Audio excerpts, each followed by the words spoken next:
Welcome to simple சமையல். நான் இப்போ செஞ்சு காட்ட போகிறது தயிர் பூரி. அதுக்கு ஃபஸ்ட்டு நம்ம சட்னி 2 ரெடி பண்ணிடலாம்.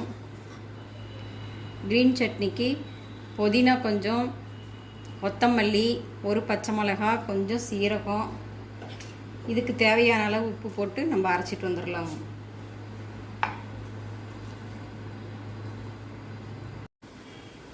இப்போ க்ரீன் சட்னி நம்மளுக்கு ரெடி ஆயிடுச்சுங்க. இப்போ நம்ம ரெட் சட்னி அரைச்சிக்கலாம். இதுக்கு ஒரு நெல்லிக்காய் பெருசு புளி, ஒரு 5 பேரிச்சம்பழம், வெல்லம் கொஞ்சம், உப்பு, மிளகாத்தூள். இதை நம்ம அடுப்பில் கொஞ்சம் தண்ணி வச்சு இதை ஒரு கொதி விட்டு எடுத்து அரைச்சிக்கலாங்க.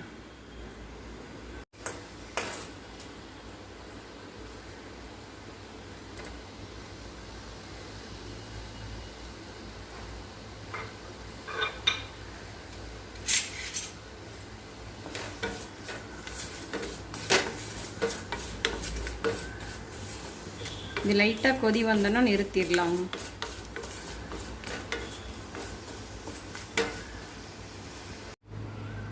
இப்போ சட்னி 2 நம்மளுக்கு ரெடி ஆயிடுச்சுங்க. இந்த க்ரீன் சட்னியில் மட்டும் கொஞ்சோண்டு லெமன் போட்டுக்கலாம். இப்போ சட்னி 2 ரெடி ஆயிடுச்சுங்க. நம்ம பூரி போட்டு எடுத்துக்கலாம். பூரி இந்த ரெடிமேடு பூரி கிடைக்குதுங்க, இந்த அப்பளம். இது வாங்கி நம்ம ஆயிலில் பொரிச்சு எடுத்துக்கலாம்.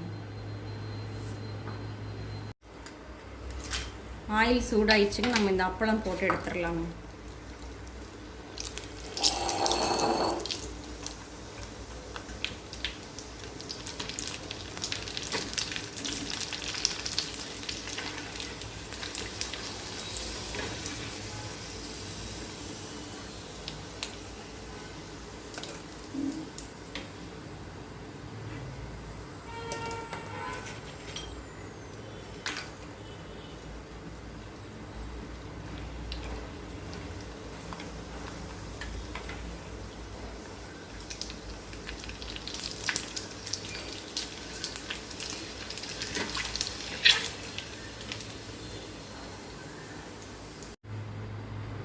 பூரி இப்போ எல்லாமே பொரித்து எடுத்துக்கிட்டோம்.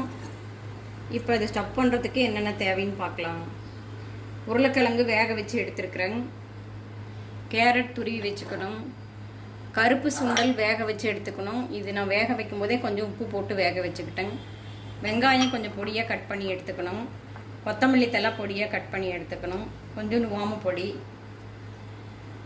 சாட் மசாலா 1 ஸ்பூன், மிளகாத்தூள் 1 ஸ்பூன், சர்க்கரை 1 ஸ்பூன், தேவையான அளவு உப்பு.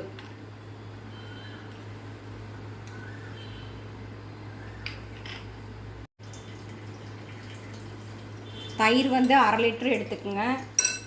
இதில் கொஞ்சோண்டு உப்பு போட்டுக்கலாம். சர்க்கரை 1 ஸ்பூன்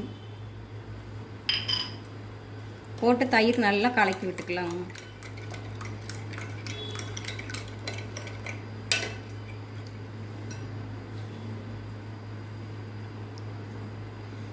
இந்த உருளைக்கிழங்கு எடுத்து ஒரு பவுலில் போட்டுக்கலாம்.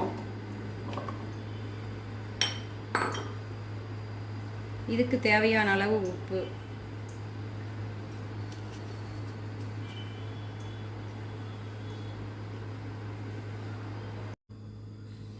இப்போ உருளைக்கிழங்கு போட்டோம், அதுக்கு தேவையான அளவு உப்பு போட்டிருக்கேன்.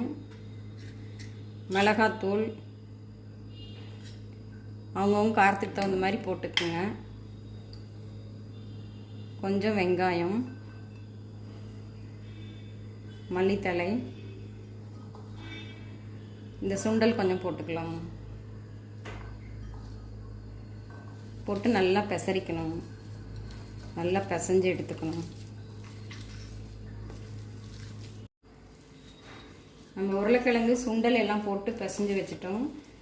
இதை நம்ம இப்போ பூரி எடுத்து பூரியில் இப்படி கொஞ்சம் ஓட்டை போட்டுட்டு இதுக்குள்ளே அந்த மசாலா கொஞ்சம் வச்சிடலாங்க.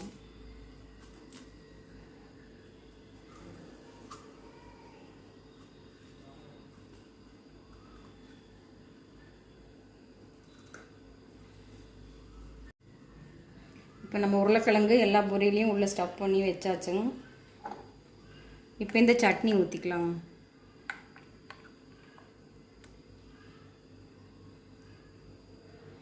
எல்லா பூரியிலையும் படுற மாதிரி ஊற்றிக்கிங்க.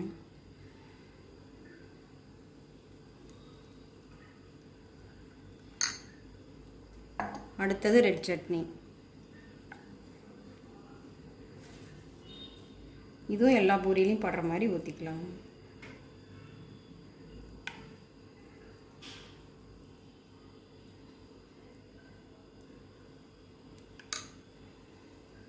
சட்னி 2 நம்ம ஊற்றிட்டோம். இப்போ கேரட் கொஞ்சம் போட்டுக்கலாம்.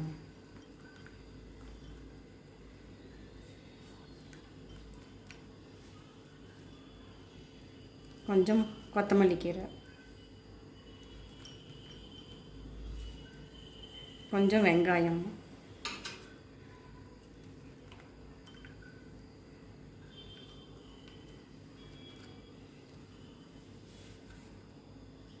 இப்போ நம்ம கொஞ்சோண்டு சாட் மசாலா போட்டுக்கலாம்.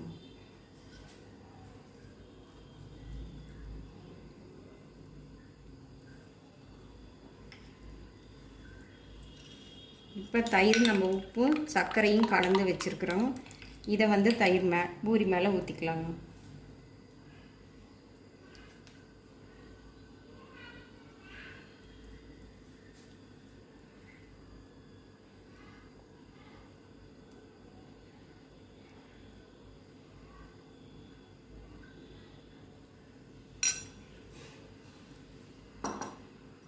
இப்போ தயிர் ஊற்றிட்டோம்.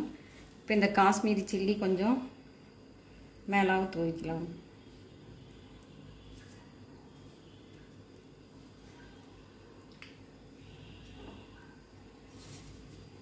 கொஞ்சோண்டு ஓமப்பொடி,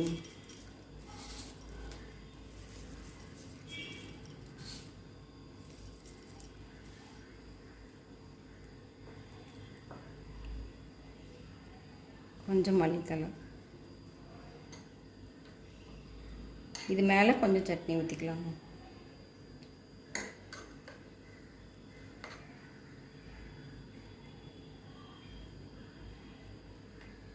இப்போ நம்மளுக்கு தயிர் பூரி ரெடி ஆயிடுச்சுங்க. நீங்களும் வீட்டில் செஞ்சு பார்த்துட்டு எப்படி இருக்குன்னு சொல்லுங்கள். தேங்க்யூ.